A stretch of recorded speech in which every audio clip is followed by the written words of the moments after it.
तो गाइस कैसे हैं आप सब लोग। होमलेस के एपिसोड 08 के साथ हाजिर हो। तो लास्ट एपिसोड के एंड में हमने देखा था कि हमारा जूहान जो था वो एल्डर की स्वॉर्ड लेकर उसके पीछे पीछे चल पड़ता है। तो इस एपिसोड की शुरुआत में एक हफ्ते के बाद का सीन दिखाया जाता है कि एल्डर जो होते हैं वो सिटी के बाहर पहुंच जाते हैं और पेड़ के नीचे जाकर बैठ जाते हैं और कहते हैं कि कब मैं यहाँ पर जूहू सिटी के अंदर जा पाऊंगा। वहां पर जाने के बाद मैं उस बुड्ढे यूई से मिल पाऊंगा क्योंकि मुझे उससे मिलना है और जाकर उससे बात करनी है। लेकिन वो लड़का अभी तक यहाँ पर पहुंचा क्यों नहीं है। वो वहां पर बैठकर वेट कर रहे होते हैं। इसी के साथ ही हमारा जूहान जो होता है वहां पर हामते हुए पीछे की तरफ आ रहा होता है। वो काफी ज्यादा स्लो होता है। वहां पर पहुंचने के बाद तलवार को नीचे रखता है और एल्डर के पास ही बैठ जाता है। लंबी लंबी सांसें ले रहा होता है। तो एल्डर उसे कहता है कि तुम्हें क्या हुआ, लगता है कि तुम्हारी हालत पतली हो गई। और साथ ही वो अपने पास से एक बार निकाल कर उसे देते हैं और कहते हैं ये लो, इसे जल्दी से खा लो। तुम्हारा जूहान कहता है कि सीनियर आपका बहुत बहुत शुक्रिया। तुम्हारा जूहान वहीं पर बैठकर उसको खाना स्टार्ट करता है और उसे खाने के बाद जल्दी से उठकर ट्रेनिंग करना स्टार्ट कर देता है। तो एल्डर कहता है कि ये लड़का मुझे लगता है कि ट्रेनिंग में काफी ज्यादा अच्छा है। खाना खाने के फौरन बाद इसने यहाँ पर ट्रेनिंग करना शुरू कर दी। लेकिन फिर साथ ही वो उसे कहते हैं कि लड़के तुम यहाँ पर क्या कर रहे हो, क्योंकि हमारा जूहान जो होता है वहां पर एक मार्शल आर्ट्स की ट्रेनिंग कर रहा था जिसमें वो इंटरनल एनर्जी को चैनलाइज कर रहा होता है।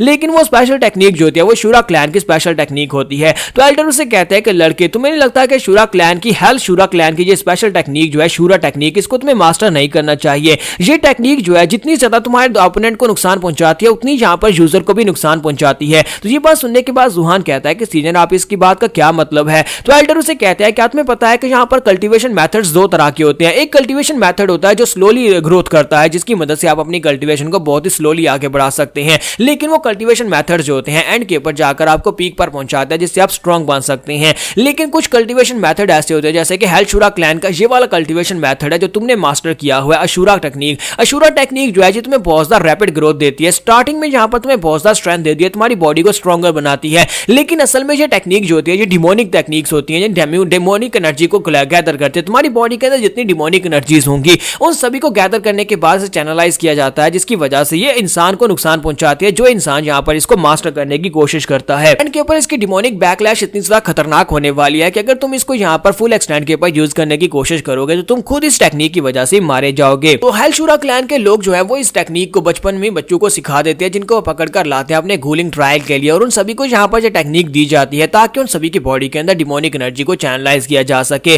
तुम्हारा जूहान उनकी बातें सुनने के बाद अपना सर उनके सामने झुकाता है और कहता है कि एल्डर आपका बहुत बहुत शुक्रिया मुझे यहाँ पर इस शूरा टेक्निक के बारे में, इसकी सच्चाई बताने के बारे में। और फिर साथ ही वो फिर से उसी टेक्निक को वहां पर परफॉर्म करना शुरू कर देता है। तो एल्डर कहता है कि लड़के कहीं तुमको पागल या बेवकूफ तो नहीं हो, मैंने अभी तुम्हें यहाँ पर इसके नुकसान के बारे में बताया, तुम फिर से यहाँ पर इसी को प्रैक्टिस कर रहे हो। मुझे लगता है कि अगर तुम इसी तरह करते रहे तो तुम बहुत ही जल्दी यहाँ पर मारे जाओगे। तुम यहाँ पर पूरी तरह से अपनी जवानी भी नहीं देख पाओगे और तुम मर जाओगे। तुम्हारा जूहान उसे कहता है कि सीनियर आपने यहाँ पर मुझे एडवाइस दिया, आपने मुझे यहाँ पर इस कल्टीवेशन टेक्निक के नुकसान के बारे में बताया। मैंने यहाँ पर उस नुकसान को समझा भी है क्योंकि मैं यहाँ पर कोई ऐसा इंसान नहीं हूं कि अगर मुझे कोई वैल्यूएबल लेसन दे और मैं उस लेसन को समझूं नहीं। लेकिन मैं क्या कर सकता हूं, मेरे पास जिंदगी में सिर्फ और सिर्फ एक ही टेक्निक को हासिल करने का मौका था और मैंने इस टेक्निक को हासिल किया। मेरे पास मेरी बेस के तौर पर शूरा टेक्निक है और ये शूरा टेक्निक के अलावा मेरे पास कोई भी टेक्निक नहीं है और ना ही मेरे पास कोई दूसरा मास्टर है जो मुझे यहाँ पर कोई और टेक्निक दे सके। आप भी अच्छी तरह से जानते हैं कि ये टेक्निक्स जो होती है ये ब्लड लाइन में आगे चलती हैं और ये टेक्निक बाजार से खरीदी नहीं जा सकती और ना ही इन्हें सीखा जा सकता है क्योंकि इसके लिए बहुत सारे पैसे की जरूरत पड़ती है और मैं गरीब इंसान हूं,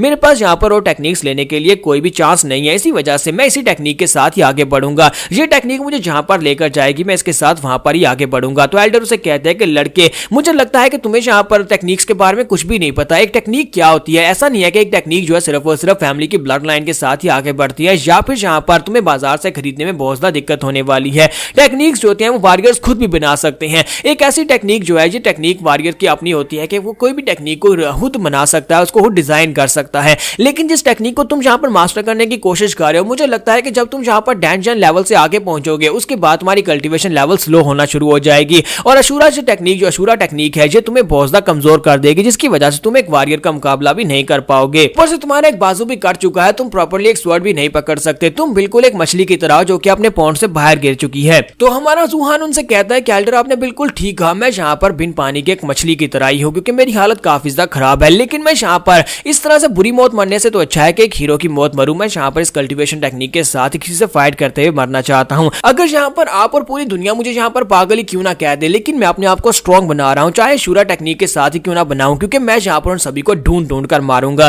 तो ये बात सुनने के बाद एल्डर कहता है कि तुम यहाँ पर किसकी बात कर रहे हो। तो जूहान कहता है कि मैं हेल्शूरा क्लैन की बात कर रहा हूँ क्योंकि उन सभी लोगों की वजह से गूलिन ट्रायल के अंदर मेरा दोस्त जो था, मेरा ब्रदर जो था वो मुझसे छीन गया। उनकी वजह से मेरा मेरा ब्रदर जो था वहां पर उसके बारे में मुझे कुछ भी नहीं पता कि वो मर गया या फिर जिंदा है, और उसकी वजह से यहाँ पर ये सब कुछ हुआ। तो मैं हेलशूरा क्लैन के लोगों को नहीं छोड़ूंगा, मैं एक एक करके उन सभी को मार डालूंगा। तो उसके बाद नेक्स्ट सीन जो होता है हमें सिटी के अंदर का दिखाया जाता है। वो लोग लॉन्गजिन सिटी के अंदर आ जाते हैं। वहां पर अंदर आने के बाद एल्डर उसे कहता है कि लड़के तुम्हें यहाँ पर कुछ दिन के लिए रहना होगा, तुम यहीं पर इस जगह के पर रहने वाले हो। सुहान कहता है कि एल्डर ऐसा क्यों, मैं यहाँ पर आपके साथ बहुत अच्छे से पेश आया, पूरे रास्ते मैंने आपका सामान उठाया और आप यहाँ पर मुझे अकेला छोड़कर जा रहे हैं, आप यहाँ पर से भागकर कैसे जा सकते हैं। एल्डर उसे कहता है बकवास बंद करो, मैं यहाँ पर से भागकर नहीं जा रहा, मैं कुछ दिनों में वापस आ जाऊंगा, मैं किसी से मिलने के लिए जा रहा हूँ, और जब तक तुम यहाँ पर इस बिल्डिंग के अंदर रहोगे शूरा क्लैन के लोग तुम्हें बिल्कुल भी नुकसान नहीं पहुंचा सकते, उनमें से कोई भी यहाँ पर आकर बिल्कुल तुम्हें कुछ नहीं कहेगा, क्योंकि जब तक मैं जिंदा हूँ वो लोग इस सिटी के अंदर एंटर नहीं हो सकते। तो वहां सुहान कहता है लेकिन एल्डर अगर आप वापस नहीं आए तो।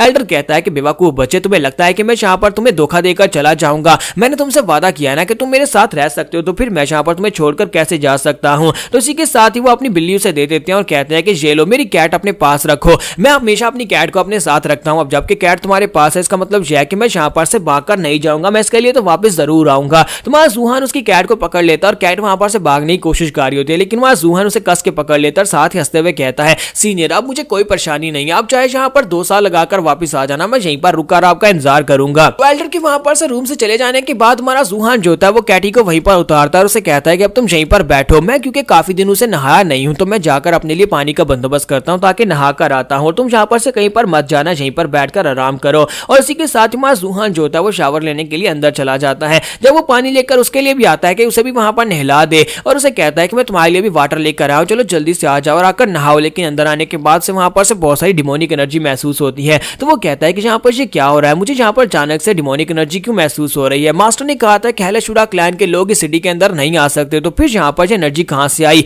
और इसी के साथ ही वो बिल्ली को पुकारता है, उसे कहता है कि जानियर तुम कहां पर हो, और उसे ढूंढता है तो वो बेड के नीचे पड़ी होती है और वहां पर नीचे लेटी होती है और उसकी बॉडी के अंदर से डिमोनिक एनर्जी निकल रही होती है। तो हमारा सुहान जल्दी से वहां पर जाता है, जानियर को उठाता है और उसे उठाकर अपने पास पकड़ता है, वहीं पर बिस्तर के ऊपर लेटाता है और कहता है कि तुम्हें क्या हुआ है, तुम्हारी बॉडी के अंदर से इतनी ज्यादा डिमोनिक एनर्जी कैसे निकल रही है। इसी के साथ ही हमारा सुहान अपना हाथ आगे बढ़ाता है और कहता है कि पहले यहाँ पर इसकी बॉडी कंडीशन को चेक कर लेते हैं, इसकी बॉडी के अंदर से इतनी डिमोनिक एनर्जी क्यों निकल रही है। तो जैसे वो चेक करता है तो वो एनर्जी बहुत ज्यादा पावरफुल होती है। वो कहता है कि ये तो बहुत ज्यादा बिजर्क डिमोनिक पावर है, और अब यहाँ पर एल्डर भी नहीं है, एल्डर जानियर को मेरे साथ छोड़कर चले गया। मुझे लगता है कि इसकी बॉडी के अंदर जो डिमोनिक एनर्जी है एल्डर अपनी एनर्जी के साथ उसको सप्रेस करते रहते हैं, लेकिन अब जब एल्डर से यहाँ पर मेरे पास छोड़कर गया तो उसका मतलब यह है कि उन्हें मेरे पर भरोसा होगा कि मैं इसकी डिमोनिक एनर्जी को सप्रेस कर सकता हूँ, लेकिन मैं इसे कैसे यहाँ पर सप्रेस करूंगा। तो उसी के साथ ही हमारे जुहान को वहां पर याद आता है कि उसने यहाँ पर जो शूरा टेक्निक मास्टर किया वो भी तो यहाँ पर आसपास की डिमोनिक एनर्जी है उनको एब्जॉर्ब करती है। तो वो कहता है क्यों ना मैं यहाँ पर इस टेक्निक को यूज करके देखूं, क्योंकि मास्टर ने बताया था कि ये डिमोनिक एनर्जी है जो कि डिमोनिक एनर्जी से ऑपरेट करती है। अगर मैं जानियर की बॉडी के अंदर से इसकी डिमोनिक एनर्जी को एब्जॉर्ब कर लेता हूं तो हो सकता है कि मुझे भी यहाँ पर इससे कोई बेनिफिट हो जाए, मैं अपनी बॉडी को भी टेम्पर कर पाऊंगा, लेकिन ये बहुत ज्यादा डेंजरस है। मैंने आज से पहले कभी भी किसी की डिमोनिक एनर्जी को डायरेक्टली एब्जॉर्ब नहीं किया। यहाँ पर हम लोग अपनी एपिसोड 08 का एंड करेंगे। नेक्स्ट एपिसोड में देखेंगे क्या हमारा जुहान जहाँ पर इसकी बॉडी के अंदर से डिमोनिक एनर्जी को एब्जॉर्ब कर पाएगा और क्या उसका लेवल अप हो जाएगा, क्या वो और भी ज्यादा स्ट्रॉन्ग बन जाएगा। ये हम लोग नेक्स्ट एपिसोड में देख पाएंगे।